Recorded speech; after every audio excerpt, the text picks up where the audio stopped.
ladies and gentlemen, you've been sticking with us for this entire morning.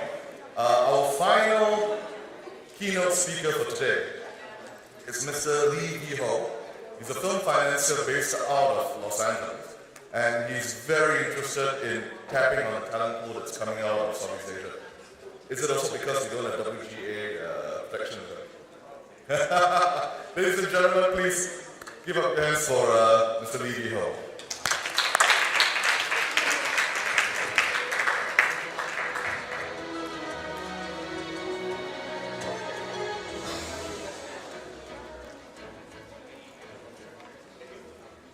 Hello everyone. I wanted to first and foremost thank you all for having me here. It's an honor to be here. Such an incredible storytelling process in an exciting part of the world.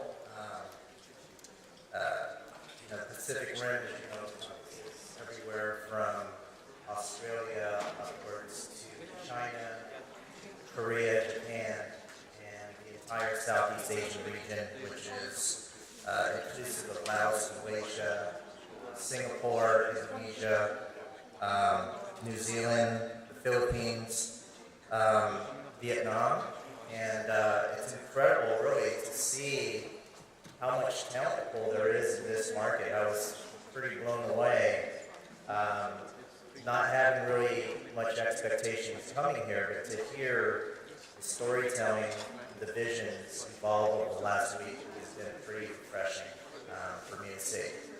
So the first thing I really wanted to address is how does the broad range of talent here attract Hollywood media capital?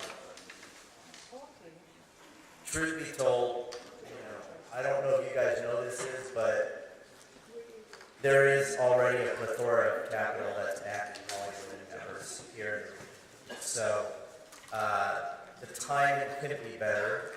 And with the crazy success of Crazy Rich Asians, you're really set up for the next few years to just explode. So we have high expectations for Southeast Asia. That being said, with China opening up in recent years, we also have an exciting opportunity to tap into that marketplace. Two of the biggest markets in the world, and one of them is right here in your own backyards. What's the formula? I mean, the first thing that we want to look at is the target audience.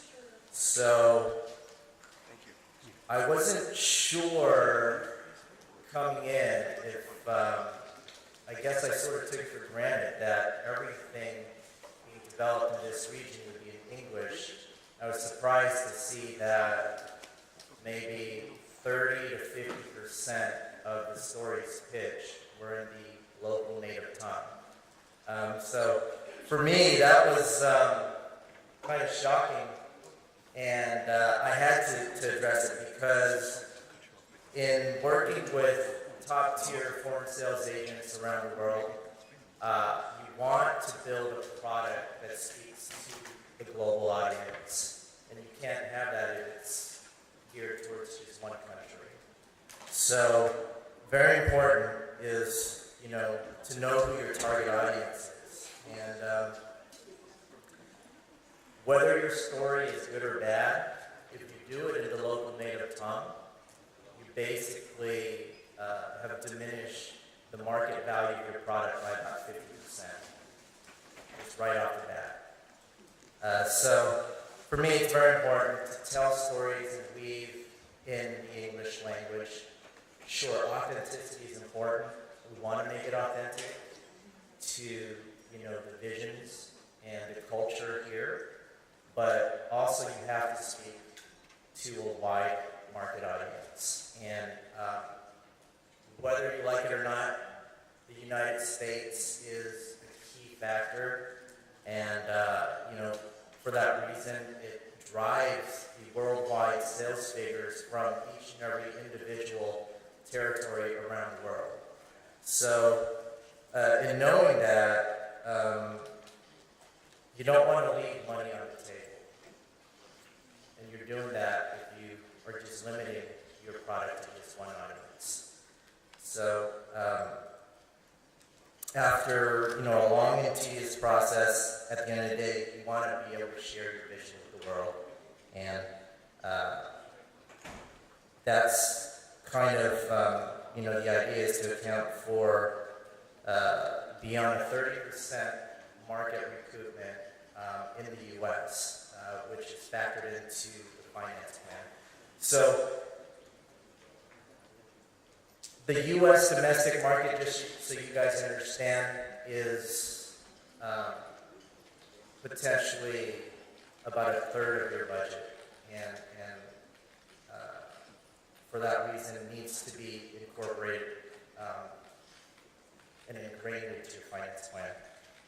So the second thing I want to address here is the genres and story development. What sells in the marketplace? It's very eye-opening to see the bold and the captivating vision that I've seen this week. There's been really wonderful cultural elements from each and every one of the countries from around this entire region. And I had no idea that there was so much passion and so much talent here. And we want to capitalize on that. I think, we want to hear your stories in the United States. We want to hear your stories from around the world. But you've got to do your research and know what genre sells. So just to give you an example, period dramas are expensive to make. I've heard a couple of World War II pitches in the last few days, and any sales agent you speak to will probably tell you that that is a really difficult formula to put together. So you want to position yourself to have a sellable product at the end of this journey. And use film comparables, right? Everyone wants a point of reference to the product that you're selling. And it's easy. You just extract data on similar titles, similar genres, similar stories to what you're pitching, and just show those examples. So at the end of the evaluation process, the investor, who's for the most part very left brain, you've got it spelled out for them, and they are relying on you to present the case and feed them the data that they need to make an informed decision. And they can only do that if you present cold hard facts and just give them the opportunity to derive their own conclusion. Because a lot of times people don't want to be sold. They don't want to hear it from the salesman. So, pitch decks are very important. We use lookbooks, pitch decks, one sheets, all of these tools to share your vision, incorporate a director's vision section, sell the team. The track record of filmmakers here that you're partnering with. Very, very, instrumental to the evaluation process, and that helps sell your story. And the third thing that I wanted to cover was the finance plan. So some of the investment opportunities that I've come across this week, for the most part, have been all equity investments, which means we're not really structuring our financing here in Southeast Asia. We've got wonderful support and local subsidies. We've got incredible tax incentive benefits. Use them. Australia, got incredible tax incentives there that are 30+% that you can incorporate to cover and secure your budget.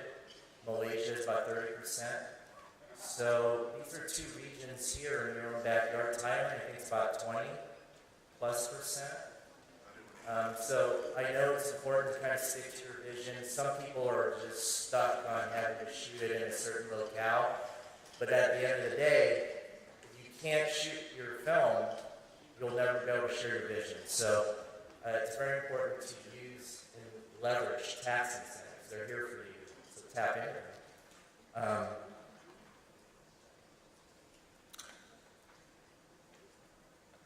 The pre-sales is another element that is very important in structuring your financing. How do you obtain pre-sales? Well, it comes down to the product. If you are gearing your product to strictly just a Malaysian audience or a Singaporean audience or a Thai audience, you've excluded yourself from the rest of the world. And you've limited yourself from the opportunity to work with a top-tier foreign sales company that can potentially share your vision all across the globe. So for me, it's very important to use these two components at the very minimum in your financing plan, which is an opportunity to show investors that the film as an asset class is not as risky as people think.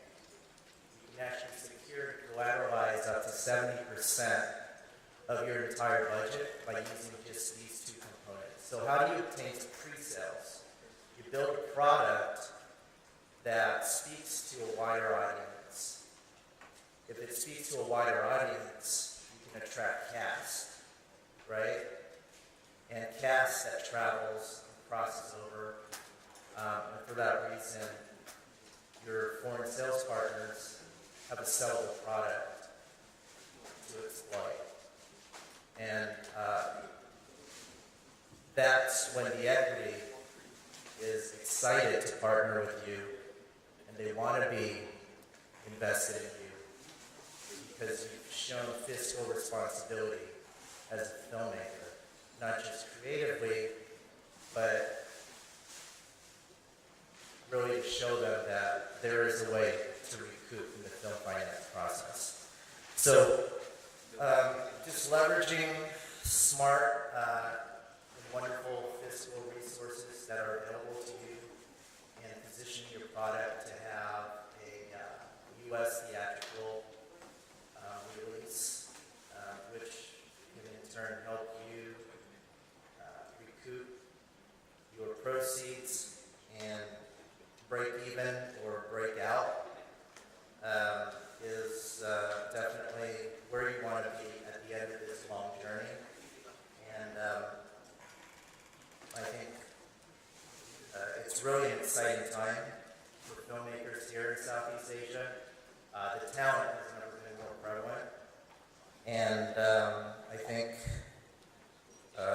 it really is going to transcend in the years to come. And I just wanted to open it up to you guys for any questions that you might have. If there's anything that you want to address, feel free.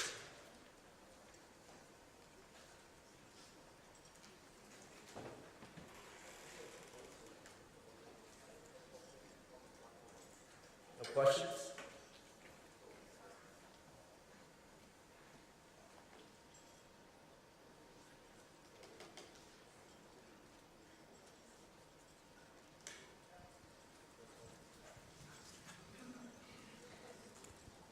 Hi, we're filmmakers in Malaysia. We've just been told repeatedly, I think in several different talks, that you should really be localized and do your local language, but you just contradicted that with saying that you kill 50% of your audience if you don't do it in English. Could you further elaborate on that? Because that's, I mean, we do primarily English content, and we've been finding it hard.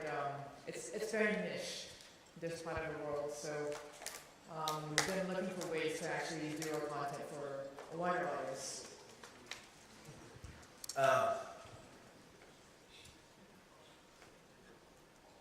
I use 3 Seasons as an example. I don't know if you guys have ever seen the film. The filmmakers are my friends.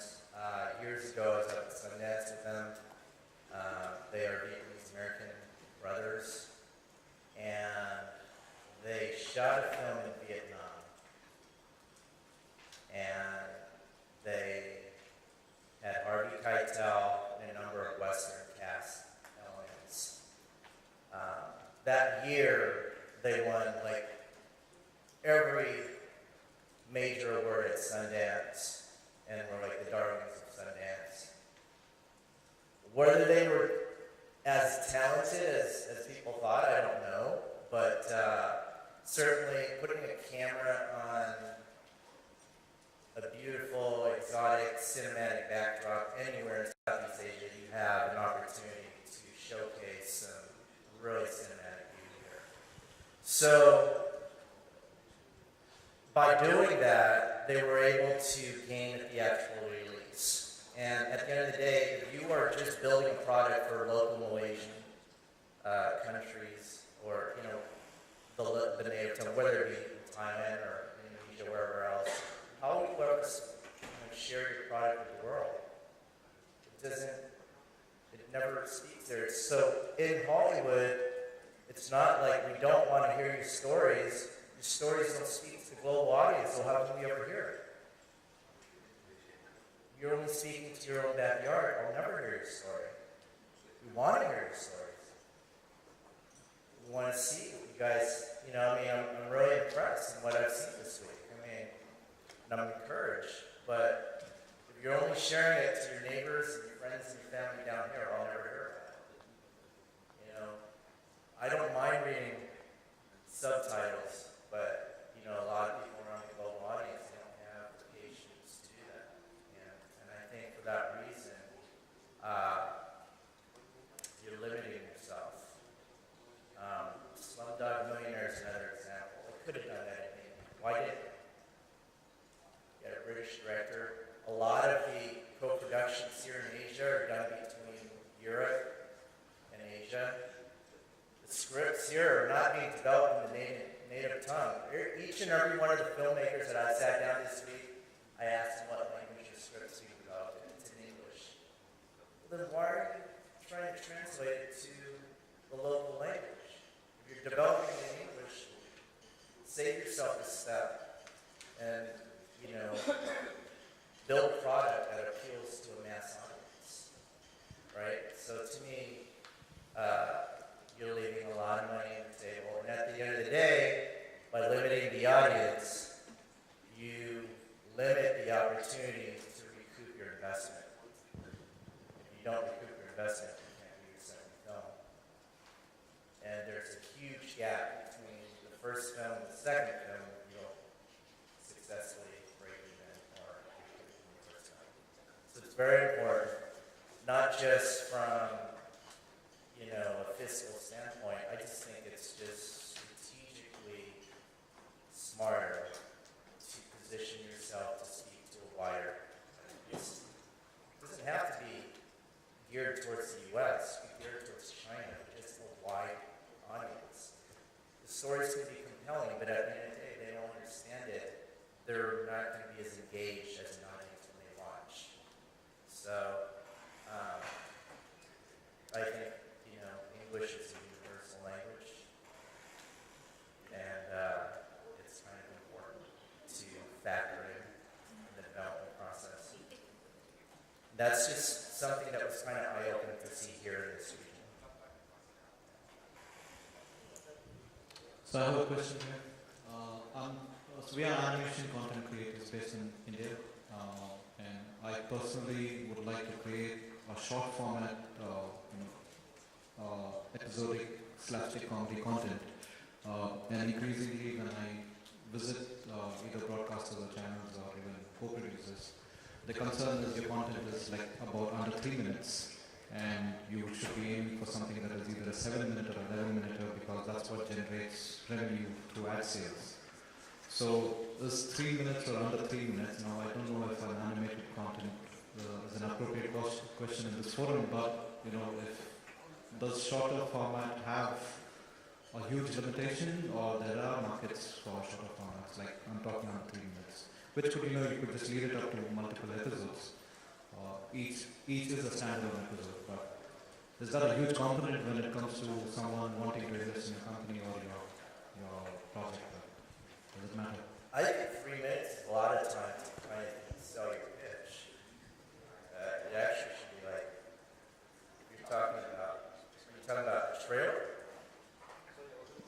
Hello? Yeah, sorry I wasn't clear. What I'm saying is each of my episode is 3 minutes standalone. So it's, and usually animation content is pretty easy. There is 11 minutes per episode or a 7 minutes or a 22 minutes per episode. But my positioning is standing at 3 minutes. So they like my content, they say it's great, but can you make your storyline such that it actually can stand out for 7 minutes or 11 minutes? If it's clear with what I'm saying. I'm talking about episode, I'm not talking about my pitch, I'm not talking about my teaser. And essentially what I'm getting at is, the point that they bring out is, if you're going to make content that is just 3 minutes per episode, you're not going to have enough ad sales coming in, which is not too exciting for people to buy it. This is what so I hope question makes sense. I think you're sort of in a challenging disposition. 3 minutes, in that case, may not be enough. Sometimes just introduce the first act of your episode. It's going to take 3 minutes. So you might, they're forcing you to squeeze it into a very tight box.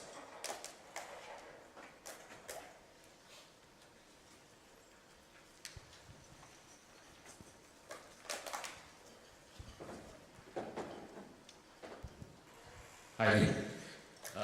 Just going to dwell a little further on what my fellow Malaysians there were bringing up regarding language. Okay, so I think on many levels I agree with you and that approach, because fundamentally my objective is to make films that travel, that can be exportable. And if the English language is the means to do that, then that's a necessary recourse. However, the dilemma here is that we run the risk of alienating our own audience at home. Especially like, right now it runs down to objective. Are you trying to cater your film to a wider audience abroad, but at the same time you need to maximize your returns at home? As opposed to if you have, on average, 6.5 million people to cater to, speaking in terms of urban audiences, for example, then how does that compare to audiences abroad? In which case, if your film is off Hollywood, for example, made in its native country, how do you make a film that's relatively recoupable if it's tailored specifically for English-speaking audiences? That's it. I think it depends on your long-term goals. If you want to be recognized as an international acclaimed filmmaker, you have to gear it towards a global audience. That being said, just because you do a film in English doesn't mean it needs to be 100% in English. I mean, you can have authenticity in there, woven into the story, and present a compelling case to show and share your culture with the world, right? But also, maybe in this particular instance, you're just trying to build a product for your local audience. And if you're doing that, that's okay. No one's going to knock you for doing that. But you have the opportunity to make a film, and it's a long process, right? So about 1.5 years from inception to completion, not counting development. By the time you deliver this film, the question you have to ask yourself is, do I only want to share it with my country? Right? I mean, obviously, isn't it our dream to kind of share a vision of the world after the end of this long journey? All the hours that you've invested and put time in. I mean, eventually you want to position yourself to be an internationally recognized filmmaker. You can't do that if all you're doing is focused on just Malaysia or Indonesia or what have you.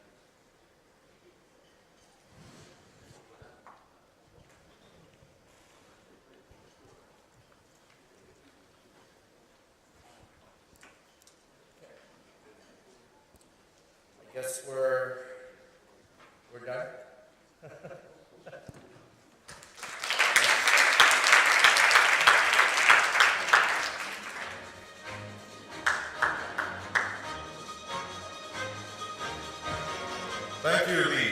Well, we are almost at the end of today's festivities. We only have the last bit remaining, which is the prize awards ceremony for the SAFF Project Market.